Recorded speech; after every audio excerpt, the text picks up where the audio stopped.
about these stories that came out that you've got cancer and lung cancer, and then you were poisoned, and these matrix attacks. Yeah. So are you planting these stories? No. Are they making these things up? No. So the cancer thing is interesting because by Romanian law, every 30 days to extend the arrest, there has to be new information. They can't extend the arrest based on the previous information. So they put together all this garbage case and arrested me for 30 days.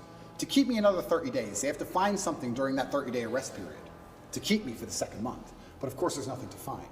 So when I was having medical scans in Dubai, a scar, a dark spot was identified on my lung. And I had follow-up tests booked for February. So after the first 30 days, I called up my PA and she said, "Are you coming to Dubai?" I said, "Well, yeah, if they let me go at the end of these 30 days, I'll come to Dubai for my medical tests."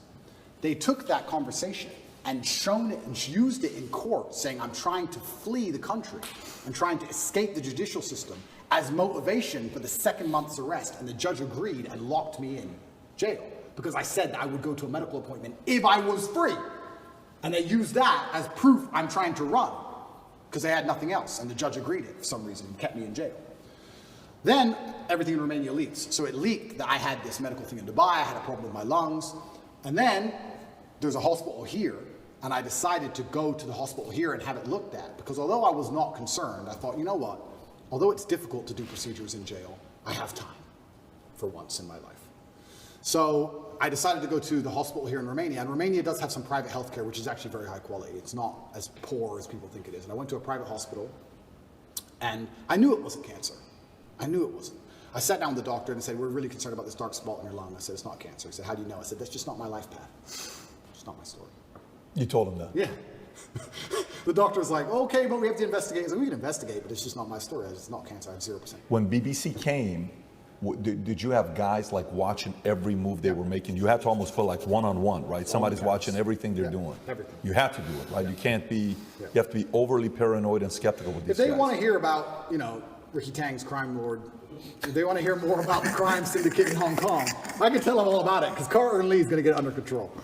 Yeah, I mean, this is the thing. This is actually a really interesting point, which I'll go into before I finish the lung story. So I went to the doctors here. In Romania, everything leaks. It leaked out to the press. I had this mark on my lungs. I was supposed to go to Dubai. They denied me going to Dubai. They said that's enough reason to hold me and keep me in jail, which is absolutely insane, all because I had a phone call about a medical procedure. It's crazy. But they were always going to keep me anyway and find some reason. I went there. I had a bronchioscopy. Have you ever had one of them? Bro. I wouldn't call it painful, but it's certainly horrible. So they put a camera in your lung. So it's down your throat, but it's in your lung. It's not down your throat, it's into the airway. So you're trying to vomit and you're trying to cough, and you can barely do either, and they're moving this camera around inside. It's extremely unpleasant. It sucks. I had it 3 years ago in Dallas for the whole allergy thing. Did you have a bronchioscopy? Yeah, they had to knock you out. It's terrible. Yeah. You've had the same procedure. Were you awake or asleep? No, they gave me anesthesia, so I was asleep. Oh, bro, here. What were you? I was awake, wide awake. Yeah. Oh, I was wide awake. Sounds exciting. Yeah. They gave me this, they tried to numb your throat a bit, and then they gave it to me.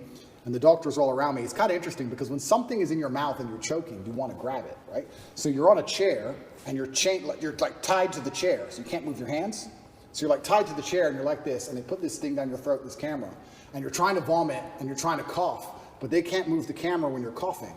So even the armed guard who took me, the police officer, the guy, he was in the corner of the room, and even he was, I could see on his face, he was like, "Fucking hell." And I don't even want to reenact it because it's probably so horrible to look at, but you're just like you're trying to vomit, you're trying to cough, you're like, your face is bright red, you can't breathe, and they're like, "Stop coughing, stop coughing, stop coughing," and you have to try and stop coughing for like 2 seconds so they can adjust the camera a bit. It's the worst 20 minutes of my life. It was horrible. They finish that and they go, "Okay, well, the good news is there's precisely 0 smoking damage on your lungs, and your lungs are perfect, but the lesion, whatever it is on the outside of your lungs. It's not on the inside of your lungs. We couldn't see anything." So I completed that procedure, went back to jail. That was a nice evening. Horrible. Anyone who has a bronchioscopy, yeah, go to sleep. Don't stay awake. Horrible. Then they said we have to find it. We have to get a biopsy from the outside of your lungs.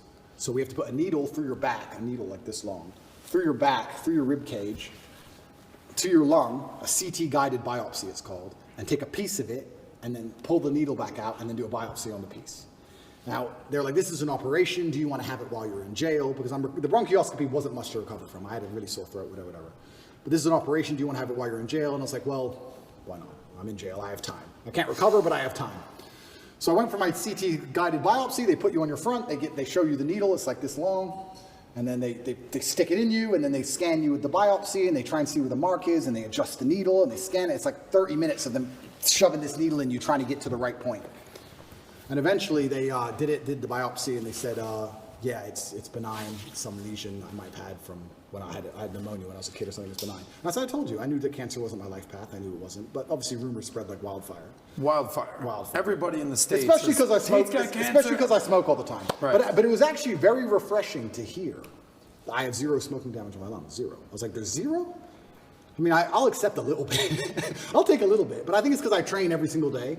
I work out every single day. I train hard every single day. And I think, you burn it off. A couple cigars here and there are not a big deal. It's not cigarettes. I think cigars are better than cigarettes.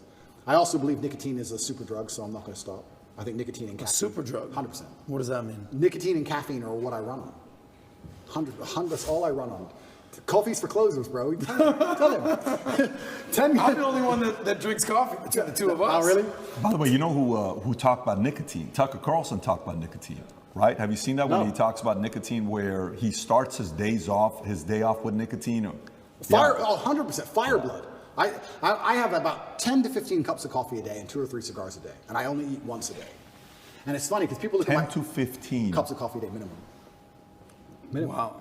But you don't do drugs. Zero drugs. You'll have a sip of alcohol every once in a while. I used to. I haven't had alcohol in 9 months. I've quit. But you're running on caffeine and nicotine. It's funny because people look at my physique when I put pictures up and they're like, what's your meal plan? I'm like, bro, cigars, coffee. Coffee and cigars. Coffee and cigars. I eat once a day. What time? I eat dinner only. That's it? Only eat dinner and 18. So you do intermittent fasting for every 18 hours? What? Yeah. And 80 to 90% of my calories are meat. That's it. I'll just have like 3 steaks for dinner. Now, how much of that is genetics? How much is that like? I'm not sure if it's genetics, but that's just how I feel best. I feel best when, if I smoke and drink coffee all the time, I feel hungry, which motivates me, and I feel energetic. It's energetic hungry. That's how I like to feel when I'm working. I want to be hungry. If I eat, I'm tired. Life's too good if I eat. I'm in my mansion, I've just eaten. She's beautiful, I'm going to bed. No, but if I don't eat, I'm like, maybe I wouldn't say angry, but I like to have that tinge of irritableness. Does that make sense? I don't know. Maybe I sound crazy. It's how I get things done. It's how I get life done. It's just how 12 cups of coffee a day, 3 cigars, and you eat once a day. That's right, yeah. And you train every day. I train every day, yeah. And it's working. Working for you. It's how I feel best. I don't know if you wrote a book on Tate's diet, if that book would do well. Well, this is interesting because I had a blood test when I was in hospital for all these things, and my testosterone level, I'm not going to pretend to be an expert on male hormones because I'm not. I don't understand them. I don't know what measurement it's in, but it was between 9 and 27 is the testosterone level, the mark. It can be between 9 and 27, the normal range. I've never taken a steroid in my life. I don't inject anything. I don't take any pills, nothing. And I was 32. I was above the normal scale, and I'm 36 years old. It's supposed to be going down. So whatever I'm doing, I'm sticking to.